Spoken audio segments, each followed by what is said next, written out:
नमस्कार सभी को। मैं हेमंत बसवाल। आज मैं रिव्यू करूंगा ई धरन की पुस्तक इतिहास लेख एक पाठ्य पुस्तक का। यह पुस्तक 500 ईसा पूर्व से 2000 तक के इतिहास लेखन का इतिहास प्रस्तुत करती है और यह पुस्तक मुख्य रूप से जो नेट का एग्ज़ाम है और असिस्टेंट प्रोफेसर के एग्ज़ाम और जितने भी एग्ज़ाम एमफिल पीएचडी के एंट्रेंस के एग्ज़ाम जेएनयू वगैरह के डीयू के इस प्रकार के एग्ज़ाम जहाँ पर इतिहास लेख से क्वेश्चन पूछे जाते हैं उसके पॉइंट ऑफ व्यू से बहुत महत्वपूर्ण हो जाती है। और साथ में ये बुक एक मस्ट रीड है जब हम मास्टर्स कर रहे होते हैं इतिहास में, तो इतिहास लेखन का जो पेपर होता है उसके लिए बहुत महत्वपूर्ण पुस्तक है। तो आइए बात करते हैं इसके बारे में आगे कि इसके लेखक हैं ई श्रीधरन। ई श्रीधरन का मुख्यतः जो काम है वो आगे पीछे बताया हुआ है कि ये manual of historical research methodology, तो रिसर्च मेथोडोलॉजी पे इनका काम है और उसी के क्रम में इन्होंने ये पुस्तक की रचना की है, जो कि मुख्य तौर पर अंग्रेजी माध्यम में आती थी और इसका 2011 में 2011 में इसका हिंदी अनुवाद प्रकाशित किया गया है। ये ओरिएंट ब्लैक स्वान द्वारा। ओरिएंट ब्लैक स्वान की जो बुक्स आती हैं वो एक तरह से कह सकते हैं कि ऑथेंटिक ही बुक पब्लिश करता है ओरिएंट ब्लैक स्वान। और 2004 में प्रथम इसका प्रकाशन जो अंग्रेजी माध्यम में हुआ था वो 2004 में हुआ था। आगे इसकी विषय सूची की अगर हम बात करें तो विषय सूची में ये इतिहास लेखन का सबसे पहले तो परिचय देते हैं। इतिहास क्या है, इतिहास लेख की पूर्व शर्तें, और उसके बाद ये यूनानी इतिहास लेखन परंपरा से शुरुआत करते हैं। तो ये एक प्रकार से इतिहास लेखन की जो परंपरा है उसका पूरा इतिहास व्यवस्थित रूप से उसका विश्लेषण प्रस्तुत करते हैं इस पुस्तक के अंदर। हालांकि इस पुस्तक में जो दिया गया है वो हमें इग्नू के मटेरियल और अन्य पुस्तकों से भी मिल जाता है, लेकिन इस पुस्तक की एक अलग ही खास बात है क्योंकि ये बहुत आसान भाषा में, या फिर कहें कि हिंदी के लिए उतनी क्लिष्ट नहीं है जिस प्रकार की इग्नू की पुस्तकें हमें लगती हैं, जिस वजह से इग्नू की पुस्तकों को या फिर कहें कि पढ़ा नहीं जाता है। तो उस मामले में ये हमें काफ़ी रुचिकर और आसान लगती है। और इसके अंदर सब टॉपिक्स में इसको डिवाइड करके बहुत सिंपल करने का प्रयास किया गया है। अब इसमें देखिए ये टॉपिक जो शुरू हुआ इसमें के अंदर कितने सारे सब टॉपिक्स हैं, और उसमें भी देखिए पूर्व शास्त्रीय काल में इतिहास लेख, लोक आख्यान काव्य, महाकाव्य, शासकों के वृत्तांत एवं वंशावलियाँ, हिब्रू धर्म ग्रंथ। अब इसमें सेकंड सब टॉपिक स्टार्ट हो जाता है, उसमें पूर्व शास्त्रीय रचनाओं की आंशिक ऐतिहासिक प्रकृति, उसके अंदर भी धर्म मूलक इतिहास और मिथक। इस प्रकार से काफ़ी सब टॉपिक्स इसके अंदर मिल जाते हैं जो कि इसको पढ़ने को आसान बना देते हैं। उसके बाद जो अध्याय है उसके अंदर पहले ही इसमें छोटे छोटे अध्याय बांट दिए गए हैं। पहला है यूनानी इतिहास लेखन, हेलेनिस्टिक काल में इतिहास लेखन, रोमन इतिहास लेखन, प्राचीन चीनी इतिहास लेखन। तो पूरे विश्व में जिस प्रकार का इतिहास लेखन हो रहा था उसकी पूरी हिस्ट्री ये यहाँ पर बता देते हैं। उसके बाद मध्ययुगीन इतिहास लेखन, कालक्रम के अनुसार ये बुक इसका पूरा कहीं की विषय सूची चलती है। और मध्ययुगीन मुस्लिम इतिहास लेख, उसके बाद इतिहास लेख पर पुनर्जागरण का प्रभाव। जब पुनर्जागरण हो जाता है तो एक प्रकार से कहें कि जो मानव इतिहास के अंदर विचारों का मानवतावाद और एक तरह से कहें क्रांतिकारी परिवर्तन हमें देखने को मिलता है। उसके बाद से ऐतिहासिक अवधारणा में भी और कहें कि इतिहास एक तरह से सब्जेक्ट के रूप में भी स्थापित हो जाता है। वैज्ञानिक क्रांति का प्रभाव और वीको का इतिहास लेखन। वीको काफ़ी महत्वपूर्ण है इतिहास लेखन की दृष्टि से। और 18वीं सदी का ज्ञानोदय एवं इसका इतिहास लेख पर प्रभाव, ज्ञानोदय काल के इतिहासकार, ये 5वां चैप्टर है। 5वें चैप्टर के अंदर भी 2 टॉपिक हैं। और फिर 6 चैप्टर आता है इसमें, तर्कवाद के विरोध में स्वच्छंदतावाद की प्रतिक्रिया, स्वच्छंदतावादी राष्ट्रीय साहित्य इतिहास लेख। ये पूरा अभी तो वर्ल्ड हिस्ट्री से चल रहा है। और इसके बाद ही आते हैं भारत पर इतिहास लेख में बर्लिन क्रांति, और इसके बाद इतिहास में प्रत्यक्षवाद, और थोड़ा सा एक इतिहास की जो फिलोसफी उसको भी थोड़ा सा यहाँ पर बताने का प्रयास किया गया। लेकिन ये इतिहास की जो फिलोसफी है उसमें हमें ज़्यादातर बुक्स में हमें पूरा विवरण देखने को नहीं मिलता है, क्योंकि कहीं पे इतिहास लेखन छूटता है तो कहीं पे इतिहास की फिलोसफी छूटती है, तो ये पूरा नहीं मिलता है। लेकिन कार्ल मार्क्स और ये जो भी लोग हैं जिनका इतिहास लेखन पर प्रभाव पड़ा है उसकी यहाँ पर जानकारी देते हैं। उसके बाद 20वीं शताब्दी के अंदर किस प्रकार का इतिहास लेखन हुआ, और मुख्यतः जो चेंज आते हैं, ड्रास्टिकल जो चेंज हमें इसके अंदर इतिहास लेखन के अंदर हमें मिलते हैं, तो वो 20वीं शताब्दी में ही देखने के लिए मिलते हैं। और 20वीं शताब्दी भाग दो, और इसके बाद ये आधुनिक हो गया। फिर उसके बाद उत्तर आधुनिकोत्तरवाद की चुनौती। इसमें दर्शन शास्त्रीय परंपरा परिवर्तन और भाषाई बदलाव, आधुनिकोत्तरवादी ऐतिहासिक सिद्धांत बनाम परंपरागत इतिहास, और भारतीय इतिहास लेख। इसमें भारतीय इतिहास लेख यहाँ से 12वें अध्याय से यहाँ पर भारतीय इतिहास लेख स्टार्ट हो जाता है। उस प्रकार से यहाँ भी टाइम पीरियड से डिवाइड किया हुआ है इसको। सल्तनत काल, मुगल काल, और 14वें अध्याय में भारत शास्त्र। आज यहाँ पर आधुनिक कालीन इतिहास लेखन स्टार्ट हो जाता है। उसके बाद भारत पर ब्रिटिश साम्राज्यवादी इतिहास लेखन और भारतीय राष्ट्रवादी इतिहास लेखन 15वें अध्याय में, और कुछ आधुनिक इतिहासकार। अब यहाँ पर मार्क्सवाद पर अलग से चैप्टर हमें देखने को मिलता है, और सबाल्टर्न पर भी अलग से चैप्टर में देखने को मिलता है।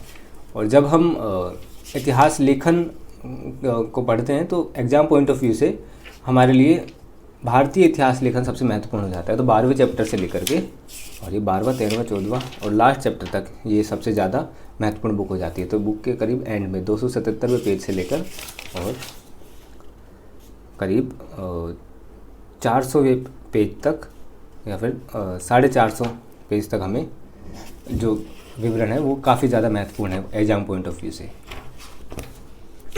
यहाँ पे देख लेते हैं कि यहाँ पे इन्होंने उसका विश्लेषण करने का प्रयास किया। जिस प्रकार का इतिहास लेखन हुआ है उसके अंदर इतिहास लेखन की पूर्व शर्तों में यहाँ पे बताया कि अभिलेख होने चाहिए और आलोचनात्मक पद्धति होनी चाहिए। इतिहास लेखन की पूर्व शर्तें हैं, ऐतिहासिक बोध होना चाहिए।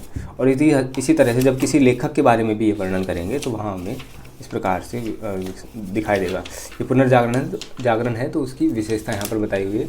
इतिहास के मानवतावादी दृष्टिकोण की वापसी, अविशेषज्ञ इतिहासकारों का प्रकाश में आना, और पुरातत्वकालीन अवशेषों में जिज्ञासा, पुरातत्व विज्ञान की स्थापना, ऐतिहासिक समालोचना का आगमन। इस प्रकार से हर एक टॉपिक को समझाने के लिए उसका विशेषण अलग प्रकार से देने का प्रयास किया गया है। मानवतावादी इतिहास लेख एवं प्रादेशिक राज्य, मैं यहाँ पर लेखक पर आना चाहता था। तो भारतीय इतिहास लेख है, जैसे यहाँ प्राचीन भारतीय इतिहास लेख है, तो उसकी एक प्रकार से विश्लेषण यहाँ पे दिया गया है कि पर्यावरण या परिवेश और घटनाक्रम किस प्रकार का था, कर्म और ये एक तरह से विशेषताएं हैं उसकी प्राचीन कालीन इतिहास लेखन की। कर्म और पुनर्जन्म तरह नीति के सिद्धांतों में विश्वास, प्रगति की असंभाव्यता। तो यहाँ पर एक तरह से डिबेट भी यहाँ पर देने का प्रयास किया गया है। जैसे विंसेंट स्मिथ है जो ब्रिटिश इतिहासकार हैं, उन्होंने किस प्रकार के व्यूज़ रखे थे और नकार दिया था भारतीय इतिहास बोध को प्राचीन काल में। और उसके बाद जो भारतीय इतिहासकार और राष्ट्रवादी इतिहासकार आए, उन्होंने किस प्रकार से भारतीय इतिहास बोध को स्वीकार किया, और प्राच्यवादी इतिहासकारों ने किस प्रकार भारतीय इतिहास बोध को स्वीकार किया। यहाँ पर रोमिला थापर वगैरह का जो विवरण है वो काफ़ी महत्वपूर्ण होता है, क्योंकि भारतीय इतिहास बोध पर उनका काम सबसे पहला भी कह सकते हैं और सबसे महत्वपूर्ण भी कह सकते हैं। अब जैसे ये है विल्हन एक इतिहासकार है तो प्राचीन काल के, तो इनकी जब बात आती है तो यहाँ पे उसकी प्रकृति बताते हैं, इतिहास की प्रकृति बताते हैं, किस प्रकार वो इतिहास लिख रहे थे, उसमें कौन कौन सी विकृति थी। फिर जब ये दूसरा ऐसे स्टार्ट करते हैं तो वहाँ भी ये उनकी विशेषताएं और उनका विश्लेषण करने का प्रयास करते हैं। राजतरंगिणी का भी इस प्रकार से करने का प्रयास करते हैं, उसकी विशेषताएं बताएंगे पहले, राजनीतिक और प्रशासनिक पक्ष। और ये काफ़ी संपूर्ण विवरण एक तरह से हमें यहाँ पर देखने को लिए मिल जाता है। हालाँकि कुछ जैसे लेखक हैं उनके नाम तो उन पुस्तकों में भी आ जाते हैं, जैसे हिस्टोग्राफी, क्योंकि इतिहास की पुस्तकें हम पढ़ते हैं। जैसे हम H.C. वर्मा की जो बुक पर हम पढ़ते हैं मध्यकालीन इतिहास लेखन के लिए, और आधुनिक भारत के लिए भी जब पढ़ते हैं तो उसमें पहला चैप्टर या फिर कोई ना कोई चैप्टर एक इतिहास लेखन से जुड़ा हुआ होता है। लेकिन वहाँ से पढ़ना हमारे लिए सफिशिएंट नहीं होता है जब हम एग्ज़ाम की तैयारी कर रहे होते हैं। तो एक संपूर्ण समझ के लिए ये पुस्तक हमें पढ़ाई जाती है, ताकि हम इसको अच्छे से विश्लेषणात्मक तरीके से हम इसको समझ सकें और अच्छे तरह हम इसको जानकारी प्राप्त कर सकें। इसमें अब देखिए जियाउद्दीन बर्नी का जब ये विवरण करते हैं तो स्रोत और कालक्रम, कहाँ से वो स्रोत उठाते हैं, और जब ये इस तरह की चीज़ें आती हैं तो हमें इतिहास में ट्रेंड भी चेंज होते हुए पता लगते हैं, किस प्रकार इतिहास के ट्रेंड चेंज होते जा रहे हैं, कि वहाँ पर स्रोतों पे और किन चीज़ों पर ध्यान ज़्यादा दिया जा रहा है। इतिहासकार की योग्यता, इतिहास की अवधारणा, स्वरूप और विषय वस्तु किस प्रकार की है उनके इतिहास लेखन की, किन चीज़ों को महत्वपूर्ण मानते हैं और किन चीज़ों को आधार बनाकर वो इतिहास लिखते हैं, धार्मिक और उपदेशात्मक प्रकृति, तो ये उसकी वर्णनी की जो इतिहास लेखन है उसकी ये मुख्य विशेषता है। व्यक्तिपरकता, फिर यहाँ पर उसके बाद सल्तनत काल के बाद मुग़ल काल का इतिहास लेखन आ जाता है और इसी प्रकार से ब्रिटिश साम्राज्यवादी इतिहासकार भी हम देख सकते हैं। तो जितने भी इतिहासकार हैं, जेम्स फिट्जजेरल्ड और हेनरी माइने, यहाँ पर हर एक व्यक्ति को कवर करने का प्रयास किया गया है और हर एक टॉपिक को छूने का प्रयास किया गया और लगभग एक तरह से कंप्लीट विवरण देने का प्रयास किया गया है। कंप्लीट तो हम किसी भी बुक में नहीं पा सकते हैं, लेकिन यहाँ पर हमें काफ़ी हद तक और जगहों पर ढूंढने की हमें ज़रूरत नहीं रहती है। अब इसमें कृष्णा स्वामी अयंगर है, ये राष्ट्रवादी इतिहासकार है और इनका भी इन्होंने अलग अलग तरह से वर्गीकरण किया हुआ है कि कौन क्षेत्रीय इतिहास लिख रहा था, कौन जो है मराठाओं का इतिहास लिख रहा था, ठीक है, कुछ आधुनिक इतिहासकार, राष्ट्रवादी इतिहास लेखन के सकारात्मक पक्ष, हर चीज़ का एक तरह से उनको डिवाइड करके और उनको विश्लेषण करने का और उनकी भूमिका और उनकी विशेषताएं बताने का प्रयास किया गया है। और लास्ट में जाते हैं, ये मार्क्सवादी चरण हो गया। ये सारे चैप्टर 12वें से लेकर 15वें चैप्टर तक हमारे लिए काफ़ी महत्वपूर्ण होते हैं और सबाल्टर्न भी इसके अंदर कई जगहों पर हमें सबाल्टर्न देखने के लिए नहीं मिलता है, तो यहाँ पर हमें देखने के लिए मिल जाता है और काफ़ी ज़्यादा पुरानी भी नहीं है और नए ट्रेंड्स हैं, नई जो रिसर्च है वो इसके अंदर हमें मिल जाती हैं। 2004 की अगर पुस्तक लिखी हुई है तो वो काफ़ी ज़्यादा पुरानी भी नहीं है। और ये है ऑर्थर मार्विक की बुक जो है इन्होंने इसमें यूज की हुई है पहले अध्याय में। तो ये सारी बिब्लियोग्राफी हमें यहाँ पर देखने के लिए मिल जाती है, जो अगर हमें हिस्टोग्राफी से ही अगर कोई रिसर्च करनी है, फिर कोई और बुक्स हमें पढ़नी है तो वो हमें यहाँ पर मिल जाती है। उसके बाद ये सब अनुक्रमणिका भी दे देते हैं कि हमें अगर कोई चीज़ हमें ढूंढनी है, कोई शब्द हमें ढूंढना है या फिर कोई टॉपिक हमें ढूंढना है, तो उसके लिए यहाँ पे हमें अनुक्रमणिका मिल जाती है, ठीक है। ये है एक पुस्तक, इसको हम इतिहास लेखन से रिलेटेड एक संपूर्ण पुस्तक मान सकते हैं। हालांकि जब हम रिसर्च मेथोडोलॉजी की बात करते हैं तो उसमें 2 चीज़ें आती हैं।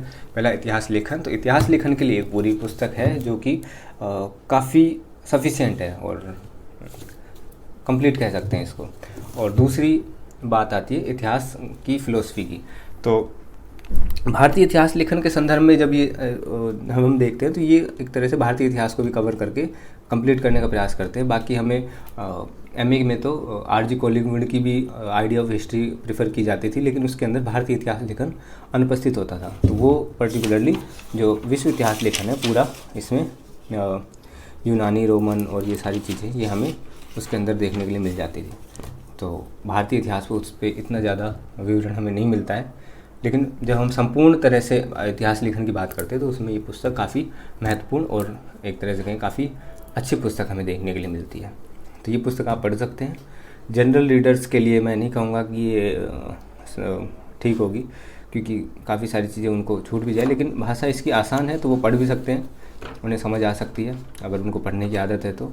बाकी ये बुक तो मेनली जिनका इतिहास सब्जेक्ट है वो उन्हीं के लिए है, और जो कंपटीशन एग्ज़ाम के लिए तैयारी कर रहे हैं उनके लिए है।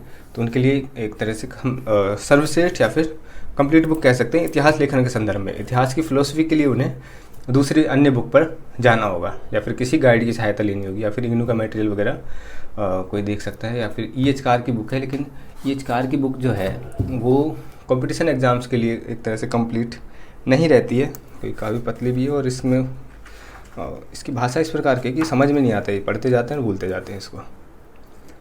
तो उसके लिए मैं बता दूंगा कौन सी पुस्तक है एक, क्योंकि उसका विवरण एक तरह से सारी बुक्स में हमें पूरा नहीं मिलता है। तो पैनोरमा की जो मैं बात करता हूँ, पैनोरमा में हमें एक उस तरह का विवरण एक जगह पर मिल जाता है, वो एक कंप्लीट गाइड कह सकते हैं उसको, थोड़ी सी पतली होती है इससे भी, लेकिन हमें एग्ज़ाम के पॉइंट ऑफ व्यू से उसके अंदर फैक्ट्स मिल जाते हैं। अगर हमने इतिहास लेखन यहाँ से फिलोसफी ऑफ हिस्ट्री अगर हमने यहाँ से पढ़ लिया है ई एच कार की बुक से, तब हम एच डी सिंह और चित्रा राव की जो गाइड है उस पर हम रिलाई कर सकते हैं।